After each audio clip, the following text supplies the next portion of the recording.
မီးလုံးကပြောတယ်မင်းရဲ့ဘဝကိုတောက်ပအောင်လုပ်ပါအဲ့လိုနဲ့နိုင်ကပြောတယ်အချိန်ဆိုတာနောက်ပြန်မရဘူး တင်ကင်းစားနဲ့ယူပါ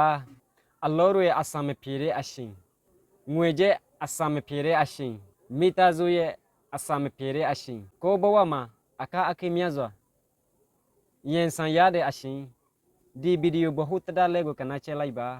နောက်သူပြရစကားကိုကနာလိုက်နာပါမင်္ဂလာပါကျွန်တော်နာမည်ကကျွန်တော်တူလာပြပါတယ်ကျွန်တော်ယခုဘင်္ဂလားဒေ့ရှ်နိုင်ငံဒေါက်ကတစကမနီတန်ကြပါရယ်ကျွန်တော်ကရိုဟန်ဂျာလူမျိုးအစ္စလာမ်ဘာသာဝင်တယုံပြပါတယ်အဲ့လိုဆိုရင်ကိုများတို့ဒီဗီဒီယိုဘဟုတတလဲကိုကနာတိတိရှာရှာလို့နားလည်အောင်ချဲလိုက်ပါ မီးလုံးကပြောတယ်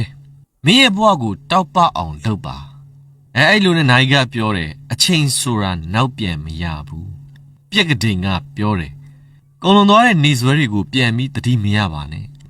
အစိတ်စိတ်ကွဲနေတဲ့ဖန်ခွက်ကပြောတယ်ဖြစ်ပြီးမှနောင်တရရင်အလကားပဲဗရင်မောက်ကမြင်နေရတဲ့လာမင်းကပြောတယ်ရီမန်းချက်ကိုမြင့်မြင့်ထားတယ်ဓာတ်တလက်ကပြောတယ်မတုံးတာကြာရင်တုံးမယ်တဲ့စာအုပ်တွေကပြောတယ်ဘူးတုဒကိုဝယ်လို့မရဘူးဖတ်ပြီးမှတ်လို့ပဲရှားနိုင်တယ်ဘောပန်ကပြောတယ်မှင်ကုံသွားရင်လွတ်ပစ်လိုက်မင်းအတွက်အကျိုးမရှိတဲ့အရာကိုသိမ့်မထားပါနဲ့တဲ့အခန်းတကားကပြောတယ်တကားကိုဖွင့်ပြီးအောင်မြင်မှုလမ်းကြောင်းပေါ်ကိုရောက်အောင်သွားတဲ့ရေတံမှုကပြောတယ်စိတ်ကိုကြည်လင်အောင်ထားတန့်စင်နေပါစေတဲ့ပတ်စံကပြောတယ်များများသုံးခြင်းရင်များများရှာတဲ့ သူပြောရစကားတွေကကိုများတို့အထွတ်အရေးကြီးပြီးမှဆိုရင်ဒီဗီဒီယိုလက်ကနာနောက်တရင်ကို share လုပ်လိုက်ပါအစ္စလာမ်အလိုင်ကွမ်ဝရဟ်မတူလာဟ်ဝဘရကာတူ